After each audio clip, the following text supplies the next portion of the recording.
Saudara dan saudariku yang dikasihi oleh Tuhan, ketika pertama kali saya tiba di negara Papua Nugini tahun 2007 dan mengalami pengalaman pastoral beberapa bulan di sebuah paroki, saya sebagai seorang manusia saya rasa kecewa. Saya katakan kepada diri saya sendiri saat itu, untuk apa saya ada di sini? Saya mulai mengeluh. Karena sebelumnya waktu itu saya berada di Eropa selama 6 tahun. Kemudian saya penempatan pertama di Papua Nugini. Beberapa bulan di sana saya mengeluh dan mengeluh. Walaupun saya tetap setia dalam pergi kunjungan bersama umat, coba mengalami budaya yang baru. Tapi pengalaman mengeluh begitu melekat. Satu saat saya bertemu dengan seorang misionaris yang senior, konfrater saya, dia katakan, "Lukas, buat apa mengeluh? Tidak ada guna. Pertanyaan saya cuma satu kepada kamu. Kenapa kamu ada di sini? Siapa yang suruh kamu datang ke sini? Kamu jangan pikir dirimu yang suruh kamu datang ke sini. Kalau kamu pikir demikian, kamu salah. Bukan kamu yang suruh kamu datang ke sini, bukan dirimu, tapi dia tunjuk di salib. Karena itu tidak usah mengeluh. Cintailah hidupmu sebagai seorang misionaris. Bersyukurlah setiap saat, dan supaya kau tahu, dia bilang sama saya, dia tunjuk di sini walaupun susah, Roh Tuhan selalu ada pada kita. Karena kita kerja bukan kerjanya kita, tapi kita kerjanya Tuhan. Bersyukurlah karena Tuhan selalu dengan kita dan pertolongannya selalu tepat waktu.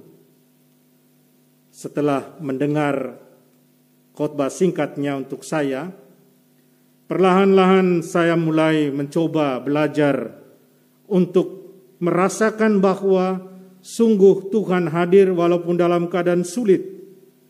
Dalam keadaan pastoral yang sulit, medan yang sulit, budaya yang sulit, bahasa yang sulit, saya perlahan-lahan mulai mencoba belajar bahwa memang Tuhan sungguh ada. Dan beberapa tahun di tempat yang sulit saya sungguh merasakan hampir-hampir mati, hampir-hampir tenggelam, tapi tidak mati dan tidak tenggelam. Karena memang Tuhan luar biasa. Hampir juga jatuh di mana begitu banyak buaya dalam sungai, tapi tidak juga jatuh. Hampir miring mau jatuh perahu, tapi tidak juga.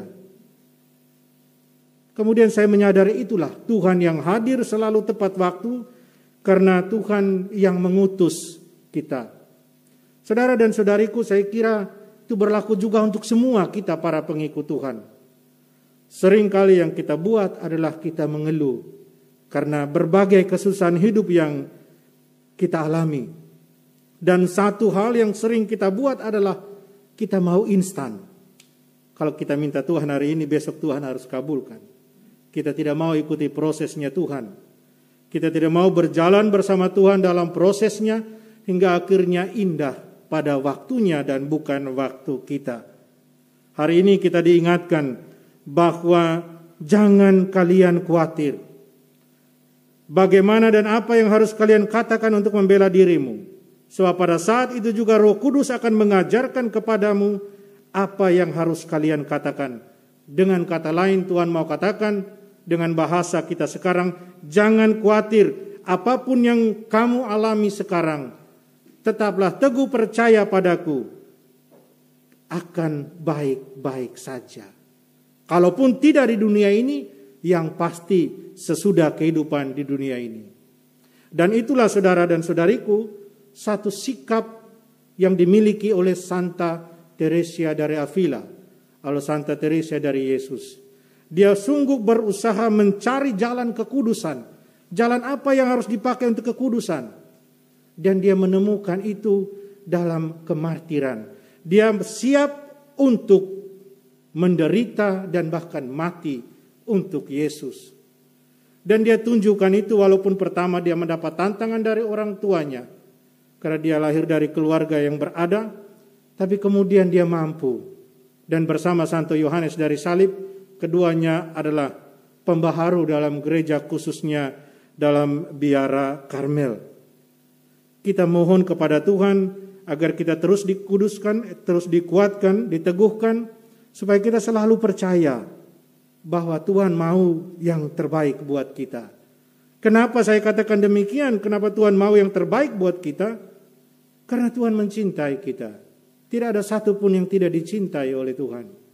Tuhan mencintai kita karena Dia tahu kita dengan nama kita masing-masing.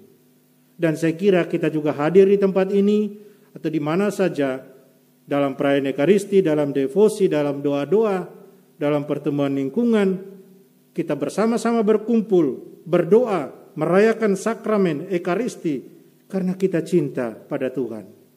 Dan karena cinta itulah yang membuat kita diteguhkan, dan semoga karena cinta pada Tuhan itu juga yang selalu menguatkan kita untuk jangan khawatir, jangan takut, serahkan pada Tuhan.